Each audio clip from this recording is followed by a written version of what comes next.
Kiran royal పై ఆరోపణలు చేసిన Lakshmi arrest, అదుపులోకి తీసుకున్న రాజస్థాన్ పోలీసులు.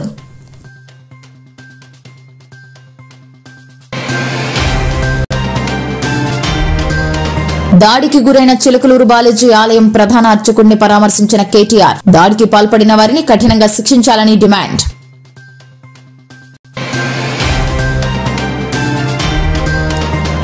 హైదరాబాద్లోని ధర్నా చౌక్ లో ధర్నా చేస్తున్న గ్రామీణ వైద్యులు, పాల్గొన్న మాజీ మంత్రి హరీష్ రావు సీఎం రేవంత్ పై సంచలన వ్యాఖ్యలు.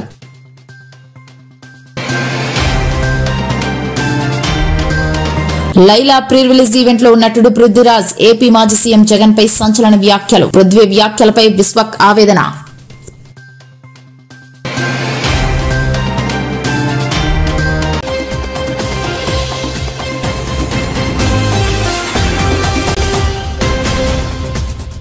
Malabar gold and diamonds Gajuwaka showroom లో 2025 ఫిబ్రవరి 8వ తేదీ నుండి 16వ తేదీ వరకు అన్ని రకాల సరికొత్త డిజైన్స్ తో వెండి ఆభరణాలు ప్రత్యేక ప్రదర్శన షోరూమ్ నిర్వాహకులు ఏర్పాటు చేశారు.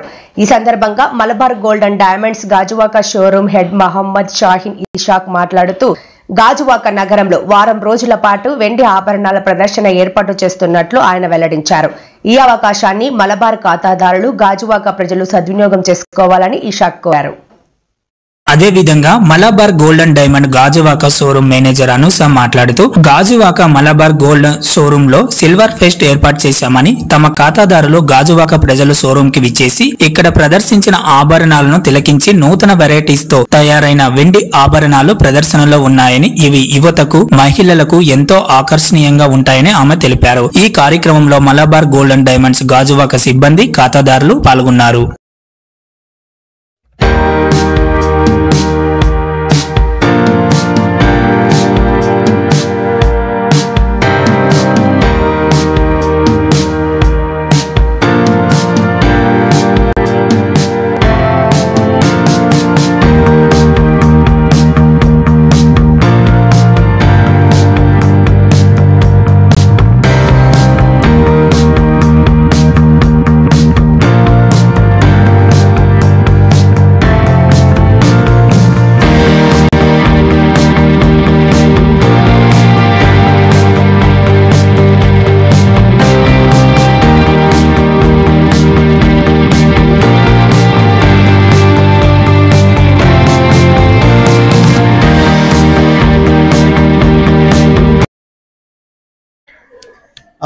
Good evening all. Na peru Shaheen. I am the store in charge of Malabar Gold and Diamonds Gajuwaka. So today we are starting our silver show from February 8th to 16th. We are having our silver show, exclusive silver show only in Malabar Gold and Diamonds Gajuwaka branch. Show gurinchi ekkuva details na manager Anusha cheptaru meeku. అందరికీ నమస్కారం. మీ Malabar gold and diamonds గాజువాక్లో ఇప్పుడు silver pest తో మీ ముందుకు వచ్చేసింది. మన దగ్గర ఉన్న ప్రతి ఒక్క silver articles and silver jewellery సరికొత్త కలెక్షన్స్ తో మేము సరికొత్త డిజైన్స్ తో విచ్చేసి ఉన్నాము. 92.5 silver jewellery and silver articles ప్రతి ఒక్క ప్రొడక్ట్ కూడా మన దగ్గర హాల్ మార్క్ తో మీకు అందిస్తున్నాము. వైడ్ రేంజ్ ఆఫ్ కలెక్షన్స్ మీరు చూసినట్లయితే సిల్వర్ జ్యువెలరీలో ఇంత అద్భుతమైన కలెక్షన్స్ మీరు ఎక్కడా చూసి ఉండరు. ఈ యొక్క ఆఫర్ మనకి 8వ తారీఖు నుండి 16వ తారీఖు వరకు మన గాజువాక షోరూమ్ లో మీ అందరి కోసం అందిస్తున్నాము. ఈ ఆఫర్ మీరు అందరూ కూడా సద్వినియోగం చేసుకోవాలని మనస్ఫూర్తిగా కోరుకుంటున్నాము. ఇది చూసారంటే మీకు ఖచ్చితంగా డైమండా ఆర్ సిల్వర్ జ్యువెలరీయా అని ప్రతి ఒక్కరికి కూడా ఖచ్చితంగా అనుమానం అనేది వస్తుంది.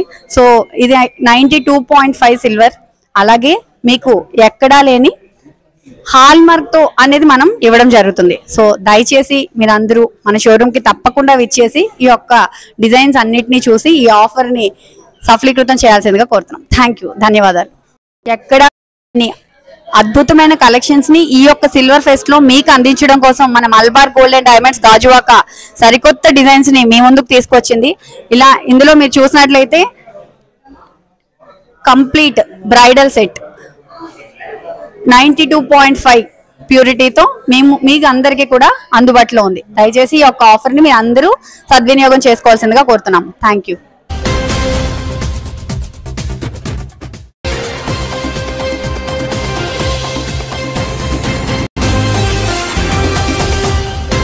విశాఖలో పంజాబ్ నేషనల్ బ్యాంక్ ఏర్పాటు చేసిన హోమ్ లోన్ ఎక్స్పో 2025ను Punjab National Bank general manager Biswajit Mahanti సందర్శించారు. ఈ సందర్భంగా జీఎం పలువురు బ్యాంక్ ఖాతాదారులతో పాటు నగరంలో ప్రముఖ బిల్డర్స్ ను కలిసి హోమ్ లోన్స్ తో పాటు బ్యాంక్ సేవలను వివరించారు. అదేవిధంగా బ్యాంక్ హోమ్ లోన్స్ ఎక్స్పోలో ఏర్పాటు చేసిన స్టాల్స్ ఆయన సందర్శించారు.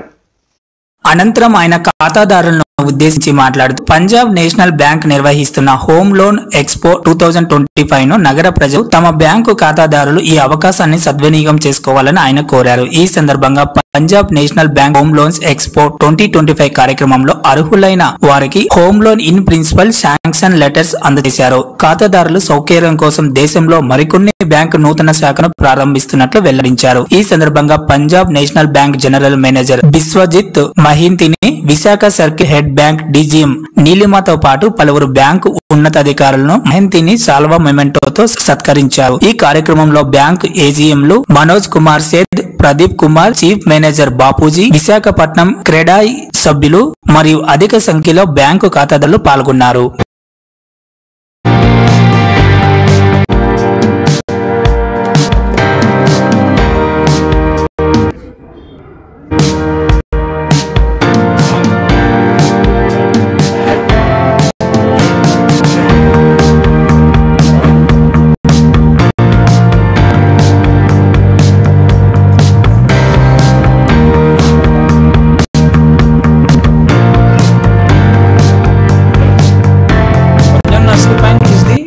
Second largest bank in the country and first the largest bank in terms of nationalized banks, because State Bank of India is not a nationalized bank.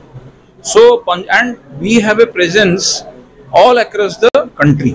We are the dominant player in North India, we are a dominant player in East and Northeast, and also we are a large player in the southern part of the country.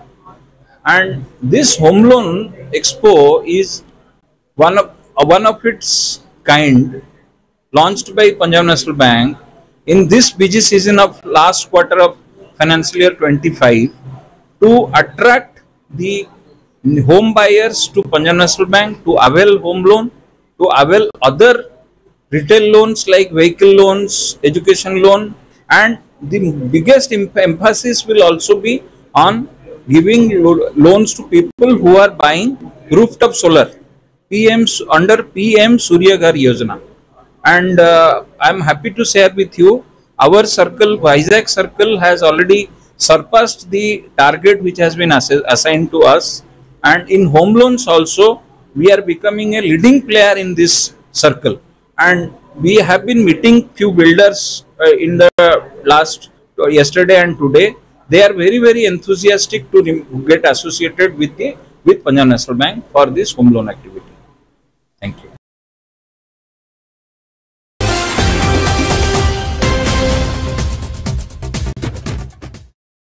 ప్రకృతి ఆధారిత పంటలే ఆరోగ్యమని సంరక్షిత సంస్థ అధ్యక్షురాలు శీలా జైన్ అన్నారు. Malkapuram CISF కాలనీలో deputy commandant D Rishabh కోరిక మేరకు green climate TNGO Battili, Vanjangi, వంకాయ, బాపట్ల, మిర్చి, దేశీయ టమాటా, బంతి మొక్కలు నారు తయారు చేశారు. ఈ మొక్కలు పంపిణీ చేసిన అనంతరం శీలా జైన్ మాట్లాడుతూ విత్తనాలు, కూరగాయలు మొక్కలు నారు సద్వినియోగం చేసుకోవాలని, ఒక్క మొక్క కూడా చనిపోకుండా పెంచాలని కోరారు. మన ఇంటి వద్ద కూరగాయలు పండించుకుని ఆరోగ్యంగా జీవించాలని పిలుపునిచ్చారు. మిద్దె తోటలు, ఇంటి దగ్గర కూరగాయలు, ఆకుకూరలు, పండ్లు పండించడం చాలా అవసరం, ఆరోగ్యకరమన్నారు. ఈ కార్యక్రమంలో గ్రీన్ క్లైమేట్ టీమ్ ఎన్జీఓ వ్యవస్థాపక కార్యదర్శి జేవి రత్నం, సంరక్షిత సంస్థ సభ్యులు రమాదేవి, సిఐఎస్ఎఫ్ సిబ్బంది కె బాబు, బి మురళి తదితరులు పాల్గొని మాట్లాడారు.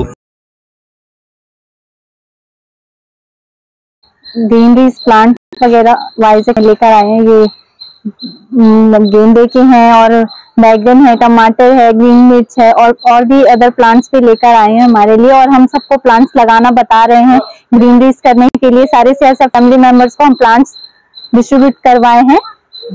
बाकी నేను ఒక విషయం ఏంటంటే, మీ ఇక్కడ హెచ్పిసిఎల్ సిఎస్ఎఫ్ క్వార్టర్ లో ఉంటున్నామండి, కాంప్లెక్స్ లోని. మీ క్వార్టర్స్ ఎప్పుడు గ్రీనరీ ఉండాలనుకొని, ఆరోగ్యంగా ఆర్గానిక్ ప్లాంట్స్ అని ఉండాలనుకొని మేము వెజిటేబుల్ ప్లాంట్స్ అంటే లైక్ బెంగన్, పాలక్ ఇలాంటివన్నీ పెడుతున్నాము. నెక్స్ట్ ఇప్పుడు మాకు ప్లాంట్స్ ఇచ్చారు, ఫ్లవర్స్ అండ్ మిర్చి ప్లాంట్స్ అండ్ బ్యాంగన్ అంటే బ్రింజాల్ అండ్ టమాటా ప్లాంట్స్ ఇవన్నీ మాకు ఇచ్చారు, డిస్ట్రిబ్యూట్ చేస్తున్నారు. నెక్స్ట్ ఇప్పుడు ఇవన్నీ ప్లాంట్ అన్ని అక్కడ ఇక్కడ పెట్టడానికి మా మొత్తం ప్లేసెస్ అంతా ఈరోజు సండే కాబట్టి we are celebrating organic day, so greenery, so we are celebrating this day. ఇంకా ఏమైనా విత్తనాలు ఏమైనా డిస్ట్రిబ్యూట్ చేస్తే మేము అవి కూడా ప్లాంటేషన్ చేయడానికి రెడీగా ఉన్నాం. గ్రీన్ ప్లాంట్ దగ్గర మన సార్ రత్నం సార్ తీసుకొచ్చారు. ఈ కూరగాయలు గట్ట ఎట్లా పండించాలి, ఎట్లా ఉండాలి, ఈ కాలుష్యానికి సంబంధించి ఈ కూరగాయలు గట్ట మనం ఎట్లా చేయాలి అన్ని చెప్పారు. ఎట్లయినా శ్రీ రత్నం సారు మాకు క్లాస్ కూడా ఇచ్చారు. చెట్లు ఎలా పెంచాలి, ఎలా పెంచాలి, ఎట్లా నాటాలి, ఈ ఫ్రీ ప్లాంటేషన్ కూడా తీసుకొచ్చి ఇచ్చారు. మిర్చి ప్లాంట్, టమాటర్, వంకాయ ఇవన్నీ ఇచ్చి వీటికి ఎలా నాటాలి, ఎలా పెంచాలి, ఎలా ఫ్లవర్స్ ఎలా చేయాలి ఇవన్నీ క్లాస్ ఇచ్చారు. మీ అందరికీ నమస్కారం.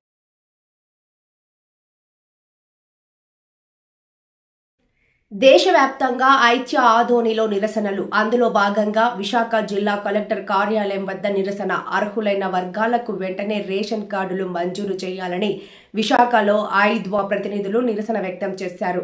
ప్రజా పంపిణీ వ్యవస్థ ద్వారా 14 రకాల నిత్యావసర సరుకులు పేదలకు అందించాలని కోరారు. పేదల ఆర్థిక భారమైన నిత్యావసర సరుకులను నియంత్రించడానికి ప్రభుత్వం చర్యలు చేపట్టాలని డిమాండ్ చేశారు. ఐద్వా ప్రతినిధి పద్మ ఆధ్వర్యంలో ఈ నిరసన ప్రదర్శన జరిగింది. విశాఖ జిల్లా ఐద్వా జనరల్ సెక్రటరీ. ఈ రోజు మేము కలెక్టర్ ఆఫీస్ దగ్గర ఈ నిత్యావసర వస్తువులు పెరుగుదలను అరికట్టాలని ధర్నా అనేది చేస్తున్నాము. అలాగే కలెక్టర్ గారికి కూడా మెమోరాండం ఇవ్వదలుచుకున్నాము. ఇది దేశవ్యాప్త పిలుపు. అన్ని జిల్లాల్లో కూడా ఈ రోజు కలెక్టర్ ఆఫీస్ దగ్గర మెమోరాండాలు ఇస్తున్నాము. అలాగే రాష్ట్రాల్లో అయితే ఆ రాష్ట్ర గవర్నర్ కి, అలాగే సెంట్రల్ ఢిల్లీలో రాష్ట్రపతి గారికి కూడా అనేక వేల సంతకాలు సేకరించి ఇవ్వదలుచుకున్నాము. ఇప్పుడు ధరల మూలని విపరీతంగా ఇబ్బంది పడేది మహిళలు. వాళ్ళ కొనుగోలు శక్తి పడిపోతుంది. అలాగే కొనుక్కొని తెలియక ప్రతి మహిళ కూడా రక్తహీనతో బాధపడుతుంది. విపరీతమైన ధరలు పెంచారు. వాళ్ళకి ఆదాయం అనేది చాలా తక్కువ ఉంది. ఇప్పటికే నిరుద్యోగం పెరిగింది. ఆ నిరుద్యోగం వల్ల, ఉద్యోగం లేని మూలాన్ని ఆదాయం అనేది తక్కువగా ఉంది. మొదటిగా వాళ్ళు బలయ్యేది మహిళలే దీనికి బలవుతున్నారు. మేము 14 నిత్యావసర వస్తువులు రేషన్ డిపో ద్వారా ఇవ్వాలని ఈ రోజు కేరళలో ఎప్పుడూ ఇస్తున్నారు. మనకు మాత్రం ఓట్లు వేసుకుని వాళ్ళ విధానాలు చూసుకుంటారు తప్ప మహిళా సంక్షేమం, ప్రజల సంక్షేమం చూడటం లేదు. ముఖ్యంగా ఈ రేషన్ డిపో ద్వారా 14 నిత్యావసర వస్తువులు ఇవ్వాలి, అలాగే ధరలను నియంత్రించాలని చెప్పి మేము డిమాండ్ చేస్తూ ఈ రోజు కలెక్టర్ కి మెమోరాండం ఇవ్వదలుచుకున్నాము. విశాఖ భారతీయ జనతా పార్టీ లాసెన్స్ బే కాలనీలో ఆదివారం ఢిల్లీ అసెంబ్లీలో భారతీయ జనతా పార్టీ విజయం సాధించడంతో సంబరాలు జరుపుకున్నారు. ఈ సందర్భంగా ఈ కార్యక్రమానికి రాజమండ్రి పార్లమెంట్ సభ్యురాలు, భారతీయ జనతా పార్టీ రాష్ట్ర అధ్యక్షురాలు దగ్గుపాటి పురంధేశ్వరి హాజరై ఈ సందర్భంగా తొలుతగా మీడియా సమావేశం నిర్వహించారు. ఈ సందర్భంగా ఆమె మాట్లాడుతూ, భారతీయ జనతా పార్టీ అధికారంలోకి వచ్చి గడిచిన 7-8 నెలల్లో 3 లక్షల కోట్ల పెట్టుబడులు ఆంధ్ర రాష్ట్రానికి వచ్చాయని, అదేవిధంగా స్టీల్ ప్లాంట్ లాభాలు బాటలో పెట్టేందుకు మొదటి నుంచి కూడా భారతీయ జనతా పార్టీ ప్రభుత్వం కట్టుబడి ఉందని అన్నారు. అనంతరం పలువురు ఇతర పార్టీల నుండి భారతీయ జనతా పార్టీలోకి చేరగా వారికి భారతీయ జనతా పార్టీ కండువా వేసి పార్టీలోకి సాదరంగా ఆహ్వానించారు. అనంతరం పార్టీ కార్యాలయంలో బాణాసంచా పేల్చి మిఠాయిలు పంచిపెట్టుకున్నారు. ఈ కార్యక్రమంలో విశాఖ ఉత్తర నియోజకవర్గం ఎమ్మెల్యే కృష్ణకుమార్ రాజు, భారత జనతా పార్టీ నగర అధ్యక్షుడు పరశురామరాజు, కాశీ విశ్వనాథరాజు, పార్టీ శ్రేణులు, మహిళలు పాల్గొన్నారు. జిల్లా అధ్యక్షులు సోదరులు పరశురామరాజు గారికి, రాష్ట్ర ప్రధాన కార్యదర్శి సోదరులు కాశీ విశ్వనాథరాజు గారికి, అదేవిధంగా జిల్లాకి సంబంధించినటువంటి అగ్రనాయకత్వం ఎవరైతే ఇప్పుడు వేదిక మీద ఉన్నారో వారందరికీ, ఇవాళ పార్టీలో జాయిన్ అయినటువంటి సంతోష్ గారికి, రాజేష్ గారికి, వారి సహచర బృందానికి మరియు కార్యకర్తలు, ఇందాక కాశీ గారు చాలా చక్కగా చెప్పారు. భారతీయ జనతా పార్టీ ఒక రాజకీయ పార్టీ కాదు, ఒక కుటుంబంగా కార్యకర్తలందరినీ కలుపుకుంటూ ముందుకు వెళ్ళేటువంటి పార్టీ. కనుక భారతీయ జనతా పార్టీ కుటుంబ సభ్యులందరికీ, అదేవిధంగా పాత్రికేయ మిత్రులకి, ప్రతి ఒక్కరికి పేరు పేరున నా నమస్కారాలు నేను ముందుగా తెలియజేస్తున్నాను.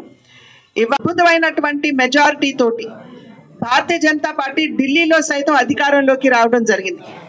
ఈ విజయం అన్నది నిజంగా భారతీయ జనతా పార్టీ కార్యకర్తలకి మేమందరం కూడా అంకితం చేస్తున్నాం. ఎందుకంటే పదవుల మీద అపేక్ష లేకుండా కేవలం పార్టీని బలోపేతం చెయ్యాలి అనేటువంటి ఏకైక భావనతోటి అంకిత భావంతో వారందరూ క్షేత్రస్థాయిలో పనిచేసినటువంటి సందర్భంలోనే ఇంతటి అద్భుతమైనటువంటి ఫలితాన్ని మేము సాధించుకోగలిగామని చెప్పి విశ్వసిస్తూ ఈ విజయాన్ని ముందుగా భారతీయ జనతా పార్టీ కార్యకర్తలకి నేను అంకితం చేస్తున్నాను. గ్రేటర్ హైదరాబాద్ పరిధిలో చేపడుతున్న పలు ప్రాజెక్టులపై ఉన్నత స్థాయి సమావేశంలో ముఖ్యమంత్రి సమీక్షించారు. ఈ సందర్భంగా నగరంలోని మీర్ అలం చెరువుపై నిర్మించే బ్రిడ్జిని అత్యంత ప్రముఖ ప్రాంతంగా తీర్చిదిద్దాలని, చిన్నపిల్లలను దృష్టిలో ఉంచుకుని బ్రిడ్జి చుట్టుపక్కల ప్రాంతాలను ఆకర్షణీయంగా మార్చాలని అధికారులను ముఖ్యమంత్రి రేవంత్ రెడ్డి ఆదేశించారు. మీర్ అలం చెరువుపై 2.4 కిలోమీటర్ల పొడవైన బ్రిడ్జి నిర్మాణం కోసం 3 ప్రతిపాదనలను అధికారులు వివరించగా ముఖ్యమంత్రి పలు సూచనలు చేశారు. 90 రోజుల్లో డిపిటర్ సిద్దం చేయడంతో పాటు 30 నెలల్లోగా బ్రిడ్జి నిర్మాణం పూర్తి చేయాలన్నారు. గ్రేటర్ హైదరాబాద్ పరిధిలో కొత్తగా నిర్మించ తలపెట్టిన ఫ్లైఓవర్ పై మరింత లోతుగా అధ్యయనం చేయాలని అధికారులను ముఖ్యమంత్రి ఆదేశించారు. ఈ సమావేశంలో సీఎం సలహాదారు వేం నరేందర్ రెడ్డి, ప్రభుత్వ సలహాదారు శ్రీనివాసరాజు, మున్సిపల్ అడ్మినిస్ట్రేషన్ ముఖ్య కార్యదర్శి Danakishore, GHMC commissioner Ilambarthi, Musi river front development corporation limited joint managing director గౌతమితో పాటు ఇతర ఉన్నతాధికారులు పాల్గొన్నారు.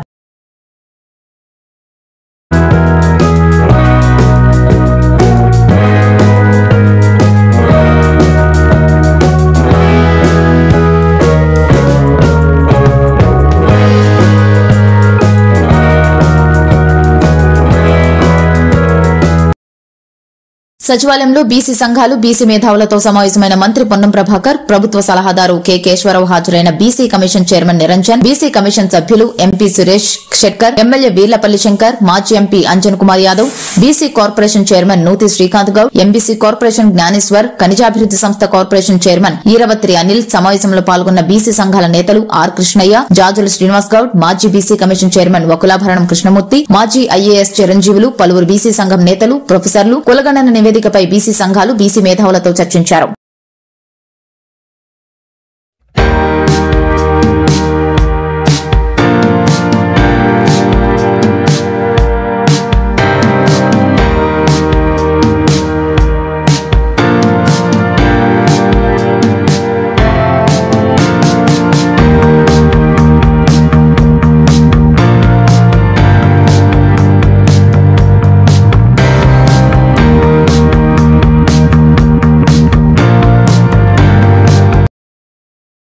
తెలంగాణలో రేవంత్ రెడ్డి సర్కార్ ప్రతిష్టాత్మకంగా నెలకొల్పుతున్న యంగ్ ఇండియా స్కిల్ యూనివర్సిటీ ఏర్పాటుకు నిధులు ఇవ్వలేమని కేంద్రం స్పష్టం చేసింది. ఇవాళ లోక్సభలో ప్రశ్నోత్తరాల సమయంలో Congress MP Chamala Kiran Kumar Reddy skill university అంశాన్ని ప్రస్తావించారు. సీఎం రేవంత్ రెడ్డి విద్యార్థులకు నైపుణ్యాభివృద్ది శిక్షణ అందించి ఉద్యోగావకాశాలు కల్పించాలనే లక్ష్యంతో యంగ్ ఇండియా స్కిల్స్ యూనివర్సిటీని హైదరాబాద్ లో ప్రతిష్టాత్మకంగా నెలకొల్పుతున్నారు. దీనికోసం రాష్ట్రం 100 కోట్ల రూపాయలు కేటాయించింది. కార్పస్ ఫండ్ ను సుమారు 300 రూపాయల నుంచి 500 కోట్ల రూపాయలు ఏర్పాటు చేస్తున్నాం. ఈ యంగ్ ఇండియా స్కిల్స్ యూనివర్సిటీని గ్రాండ్ సక్సెస్ చేయడానికి 2047 నాటికి అభివృద్ది చెందిన దేశం లక్ష్యాన్ని సాకారం చేసేందుకు తగిన నిధులు సమకూర్చాలని కేంద్ర ప్రభుత్వం నుండి ఏదైనా ప్రతిపాదన ఉందా అని ప్రశ్నించారు. Sir, our Chief Minister have already given 31,000 crores to the farmers at the rate of 2 lakh rupees at one stretch in this country. This is the first time in India. No minister, sir, our Chief Minister have already given 31,000 crores to the farmers at the rate of 2 lakh rupees at one stretch in this country. This is the first time in India. No minister, sir, our Chief Janasena party Tirupati నియోజకవర్గ incharge Kiran royal తనను 1.20 కోట్ల రూపాయల మేర మోసం చేశాడని, డబ్బు ఇవ్వకుండా పిల్లలను చంపేస్తానని బెదిరిస్తున్నాడని లక్ష్మి అనే మహిళ సంచలన ఆరోపణలు చేయడం తెలిసిందే. మరోవైపు సదరు మహిళతో కిరణ్ రాయల్ ప్రైవేట్ వీడియోలు కూడా సోషల్ మీడియాలో గుప్పుమన్నాయి. దాంతో కిరణ్ రాయల్ ను జనసేన పార్టీ హైకమాండ్ తాత్కాలికంగా పార్టీకి దూరంగా ఉంచింది. ఈ క్రమంలో నేడు అత్యంత ఆసక్తికర పరిణామం చోటు చేసుకుంది. వాళ్ళ తిరుపతి ప్రెస్ క్లబ్ లో మీడియా సమావేశం ముగించుకొని వస్తున్న లక్ష్మిని రాజస్థాన్ పోలీసులు అరెస్టు చేశారు. ఓ ఆన్లైన్ చీటింగ్ కేసు జైపూర్ పోలీసులు ఆమెను అదుపులోకి తీసుకున్నారు. ఆన్లైన్ చీటింగ్ కేసులో ముద్దాయిగా ఉన్న లక్ష్మి తప్పించుకొని తిరుగుతున్నట్టు సమాచారం. అయితే కొన్ని రోజులుగా ఆమె మీడియాలో కనిపిస్తూ ఉండటంతో రాజస్థాన్ పోలీసులు అప్రమత్తమయ్యారు. ఆమెను తిరుపతిలో అరెస్టు చేసి ఎస్వీ యూనివర్సిటీ పోలీస్ స్టేషన్ కు తరలించారు. కిరణ్ రాయల్ ఇతరులు తన పట్ల దారుణంగా మాట్లాడుతున్నారని వెల్లడించింది. తనకు తన పిల్లలకు కిరణ్ రాయల్ నుంచి ప్రాణహాని ఉందని లక్ష్మి ఆరోపించింది. ఒకవేళ తాను చనిపోయినా తన పిల్లలకు న్యాయం చేయాలని కోరింది. అతడు మరో మహిళను ఇంట్లోకి వెళ్లి మరీ కొట్టాడని, ఆ మహిళ ఈ విషయాన్ని బయట ఎవరికీ చెప్పుకోలేక తనకు ఫోన్ చేసి చెప్పుకుందని లక్ష్మి వివరించింది. కిరణ్ రాయల్ ఒక నీచుడని, అతన్ని ఎట్టి పరిస్థితుల్లోనూ వదలకూడదని పేర్కొంది. ఎవరి వల్ల అయితే నాకు ప్రాబ్లం వచ్చిందో ఆ అమ్మాయిని కూడా ఇంకా ఘోరంగా ట్రీట్ చేశారండి వాళ్ళ ఇంట్లో. ఇతను ఫ్యాక్ట్ గా చెప్పాలంటే డబ్బులు ఉన్నంత వరకు వాళ్ళతో ఉంటాడండి ఇతను. డబ్బులు అయిపోయింది అంటే వాళ్ళని ఏదో ఒక సాకు చెప్పి వదిలించుకొని ఇంకో కొత్త అమ్మాయిని చూసుకోవడం అతను ఒక నేచర్ అంతే. మానస అనే అమ్మాయిని, ఆ అమ్మాయి లైఫ్ నే స్పాయిల్ చేశాడు. ఆ అమ్మాయి బిడ్డను కూడా ఆ అమ్మాయికి దూరం చేశాడు. ఈ రోజు నా జీవితం, రేపు ఇంకొక అమ్మాయి జీవితం. ఇదే అండి అతని లైఫ్. నేను ఆ విషయంలోనే అండి మోసపోయింది. ఎందుకంటే ఆ అమ్మాయి అంత ఇదిగా వచ్చేది మా చెల్లెలు అని చెప్పిన తర్వాతనే వాళ్ళ చెల్లెలే కదా వచ్చేది అని నేను నమ్మానండి. నాకు అప్పుడు తెలియదు మానస అనే అమ్మాయితో ఇలా ఉంది అని నాకు అప్పుడు తెలియదు. వాళ్ళ చెల్లె వస్తుంది అని అనుకున్నాను తప్ప నాకు ఇంకొక ఇది నాకు తెలియదండి. ఇప్పుడు అతను ఈ రోజు మాట్లాడుతున్నాడు, ఎంతో హీనంగా మాట్లాడుతున్నాడు. నువ్వేమనుకుంటున్నావు?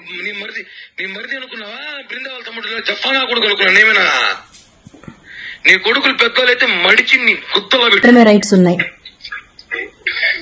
నిన్ను అడగడానికి రైట్స్ మాత్రం నాకు మాత్రమే ఉన్నాయి కిరణ్. ఎందుకు నా లైఫ్ నాశనం చేసినావు? నేనేం నాశనం చేయలేదే. ఎందుకు నన్ను కొట్టలేదా? దానివల్ల నన్ను గాయపరచలేదా? కొట్టలేదా? ఎందుకు కొట్టా అంటే నువ్వు ఓవర్ యాక్షన్ చేసినావు కాబట్టి, నా విషయం, నా పర్సనల్ లైఫ్ విషయం ఓవర్ యాక్షన్ చేసావు కాబట్టి నేను కొట్టా. పర్సనల్ లైఫ్ విషయం ఓవర్ యాక్షన్ చేసావు కాబట్టి నేను కొట్టా. ఎందుకు కొట్టా అంటే నువ్వు ఓవర్ యాక్షన్ చేసినావు కాబట్టి, నా విషయం, నా పర్సనల్ లైఫ్ విషయం ఓవర్ యాక్షన్ చేసావు కాబట్టి నేను కొట్టా.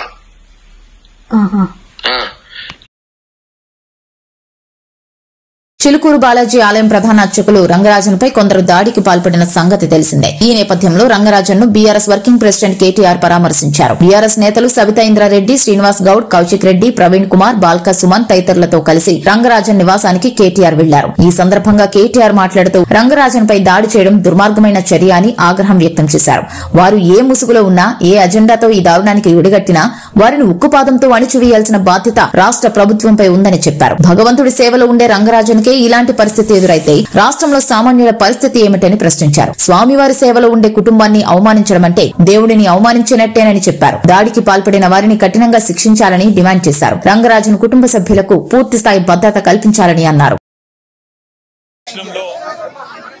అధ్వాన్నంగా మారిన శాంతి భద్రతలకు అద్దం పడుతూ మరి చిలుకూరు బాలాజీ దేవాలయంలో పెద్దలు చాలా కాలంగా సౌందరరాజన్ గారు, వారి తర్వాత ప్రధాన అర్చకులుగా అదే రంగరాజన్ గారు ఇక్కడ ఏదైతే సేవలు అందిస్తున్నారో వారిని ఇవాళ అగౌరవపరచడమే కాకుండా ఈరోజు రాష్ట్రంలో అధోగతి పాలైన శాంతి భద్రతల సాక్షిగా వారి మీద దాడికి దిగడం ఏదైతే ఉందో నిజంగా కూడా అత్యంత దుర్మార్గమైన, అత్యంత నీచమైన కార్యక్రమం. ఇది ఎవరు చేసినా, ఏ పేరిట చేసినా, ఏ ఎజెండాతో చేసినా శాంతి భద్రతల విషయంలో మాత్రం ఉక్కుపాదంతో వ్యవహరించాల్సిన బాధ్యత రాష్ట్ర ప్రభుత్వం మీదనే ఉంటుంది. ఇవాళ భగవంతుడి సేవలో నిమగ్నమయ్యే పెద్దలు రంగరాజన్ గారు, సౌందరరాజన్ గారి కుటుంబం పరిస్థితి ఈ విధంగా ఉంది అంటే మరి రాష్ట్రంలో శాంతి భద్రతలు ఎంత అధ్వానంగా ఉన్నాయో దీన్ని బట్టి చెప్పవచ్చు. ఖచ్చితంగా ఈ దాడికి పాల్పడ్డ వాళ్ళు ఏ ముసుగులో ఉన్నా,